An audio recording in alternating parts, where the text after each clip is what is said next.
নমস্কার বন্ধু। আজ আমরা আলোচনা করব পশ্চিমবঙ্গের আলুর বাজার নিয়ে। আমি আজ আলোচনা করব বাঁকুড়া জেলাতে আলুর কী পরিস্থিতি। ফেব্রুয়ারি মাস থেকে সমস্ত কৃষক বন্ধুরা একটু আশাবাদী যে আলুর দাম একটু উপর দিকে যাবে। বর্তমানে যে দামে কাজ হচ্ছে এতে কিন্তু একদমই আসলটা রিকভার হচ্ছে, খুব একটা লাভজনক হতে পারছে না চাষিরা। ফেব্রুয়ারির প্রথমের দিকে মার্কেট একটু ঠিকঠাক থাকলেও 550-60 এরকম মার্কেট দিয়ে ফেব্রুয়ারিতে স্টার্ট হয় আলুর কাজ, এবং এই মার্কেট আস্তে আস্তে ফেব্রুয়ারি দুই তারিখে দেখা যাচ্ছে যে একটু কম হলো 540, 3 তারিখে দেখা গেল মার্কেট 520 হলো, 4-এর দিকে আস্তে আস্তে ডাউনের দিকে যেতে থাকে। 5, 6, 7 এরকম সময়টাতে প্রায় 510-520 এরকম দাম চলতে থাকে। একবার কি হয়, কমে গিয়ে পরে একদম 480-তে চলে যায়, এবং সর্বলোয়েস্ট পিক পয়েন্ট যেটা ছিল সেটা হচ্ছে 450, অর্থাৎ 450 টাকা ব্যাগ চাষিদের কাছ থেকে কেনা হয়, এবং এতে কিছু খরচ হয়, বস্তার একটা খরচ পড়ে এবং তার সঙ্গে সুতলি বাঁধা, লেবার, লোডিং আনলোডিং খরচ অ্যাড হয়। এটা আমি চাষির কেনার দাম কথা বলছি। চাষির কাছ থেকে আলু ব্যবসায়ীরা যে দামে ক্রয় করছে, অর্থাৎ 450 টাকা বস্তা সর্বনিম্ন দাম, কথাটির অর্থ হলো 900 টাকা কুইন্টাল। এবং এইভাবে চলতে চলতে আমরা চলে আসি ফেব্রুয়ারির প্রায় 18-20-এর দিকে আলুর দাম 520 এরকম চলতে থাকে, এবং এই মার্কেটটা আস্তে আস্তে আপ ডাউন হতে হতে মোটামুটি 24-25-এর দিকে 480-তে আবার ফিরে চলে আসে। আজ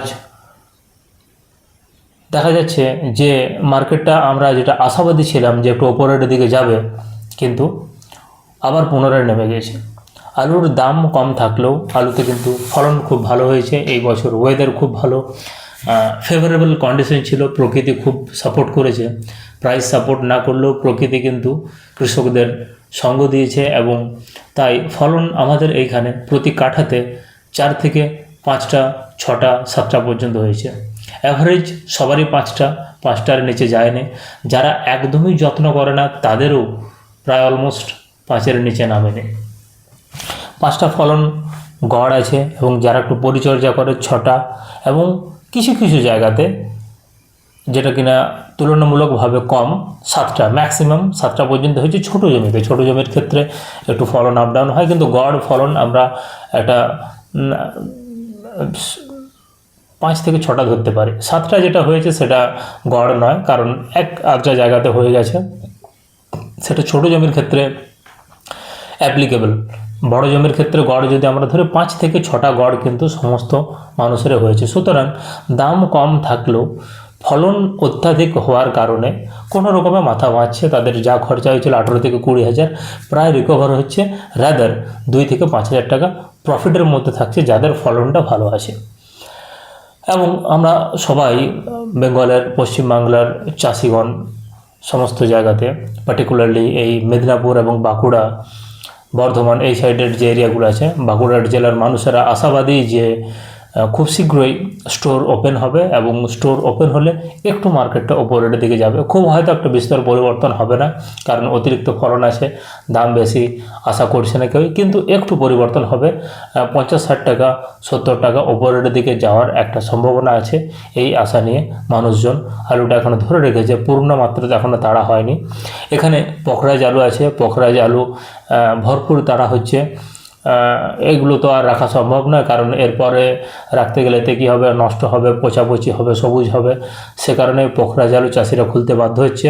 জ্যোতি এখনও রাখা আছে পূর্ণরূপে, জ্যোতিতে এখনও হাত পড়েনি, এবং জ্যোতিতে একটু বেশি দাম পাওয়া যাবে এই আশাতেই মানুষজন অপেক্ষা করছে। দেখা যাক এরপর বাকিটা কী আছে, ওপরওয়ালা আমাদের কী প্রাইস দেবেন স্টোর খোলার পরে সেটা দেখা যাবে, এবং জিনিসটা পরিষ্কার হবে। বেঙ্গলের মধ্যে শুধু যে এই মুহূর্তে রাজনৈতিক মহলই খারাপ তেমনটা নয়, ব্যবসার পরিস্থিতিও যথেষ্ট খারাপ। পার্টিকুলারলি যারা আলু ব্যবসায়ী, তারা দীর্ঘদিন ধরে প্রতিবাদ করছে, দীর্ঘদিন ধরে বলছে, নানান মিটিং মিছিল, অনেক জায়গাতে আলুর দাম নেই বলে রাস্তাতে আলু বস্তা খুলে পরে নষ্ট করা হচ্ছে, দেখানো হচ্ছে যে প্রায় নাকে বরাবর দামে আলু বিক্রি হচ্ছে, যে কারণে শুধুমাত্র ব্যবসায়ীরাই ক্ষতিগ্রস্ত হচ্ছে এমনটা নয়।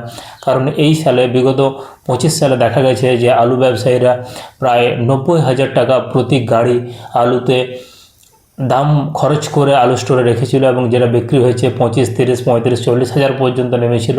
25,000 টাকা, 30,000 টাকা, 35,000 টাকা গাড়িতে তাদেরকে বিক্রি করতে হয়েছে। অর্থাৎ এই যে অভূত লস, এতে ব্যবসায়িক যে সমিতি আছে তারা খুবই ক্ষতিগ্রস্ত হয়েছে এবং যে সমস্ত চাষি ভাইয়েরা আলু রাখে স্টোরে তারাও কিন্তু ভালোভাবে ক্ষতির সম্মুখীন হয়েছে। কারণ কম বেশি এই বাঁকুড়া বা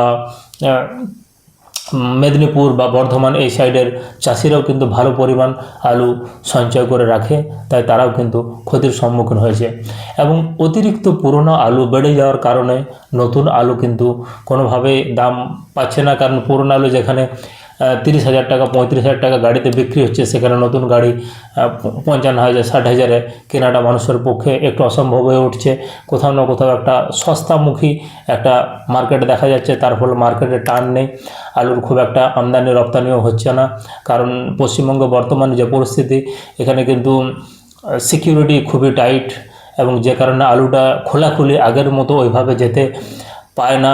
এবং যেহেতু দীর্ঘদিন উড়িষ্যা বা ঝাড়খণ্ডের মার্কেটে আলুটা একটু কড়াকান্তি মাঝখানে করা হয়েছিল, তাই তারাও বিকল্প মার্কেট থেকে আলুর অলরেডি সাপ্লাই আসতে শুরু করেছে, যে কারণে বেঙ্গলের আলু অবশ্যই গুণগত মান ভালো, যেটা কিনা উড়িষ্যা বা ঝাড়খণ্ড এখানে বিখ্যাত। এবং এই আলু মানুষ একটু উচ্চ মূল্য দিতেও প্রস্তুত থাকে এই আলু পাওয়ার জন্য। কিন্তু যাই হোক, বিশেষ কারণবশত সেটা মাঝখানে বেশ কিছুটা সময়ে আলু রপ্তানি করতে গিয়ে ব্যবসায়ীদের বাধার সম্মুখীন হতে হয়েছে, প্রশাসনিক বাধাও ছিল এবং তার প্রতিবাদ আন্দোলন অনেক হয়েছে। এবং বর্তমানে একটু পরিস্থিতির বদল হয়েছে এবং চাষিরা সবাই আশাবাদী যে সামনে 2026-এ ভোট আছে এবং যেহেতু আমাদের এই পশ্চিমবঙ্গ কৃষি প্রধান দেশ, অর্থাৎ দেশের 80% মানুষ চাষের ওপর নির্ভরশীল, তাই এই বছর অন্তত কৃষকরা আশাবাদী সরকারের কাছ থেকেও যে সরকার অবশ্যই কৃষকদের হয়েও কিছুটা ভাববে, যেহেতু ভোটের বাজার আছে। কারণ কৃষকদের ভোটও সরকারের প্রয়োজন। সুতরাং আশা করা যায় শেষের দিকে একটু দামের পরিবর্তন হবে। ধন্যবাদ। চ্যানেলটা প্লিজ সাবস্ক্রাইব করবেন এবং এই ধরনের আপডেটের জন্য আমাদের সঙ্গে জড়িত থাকুন।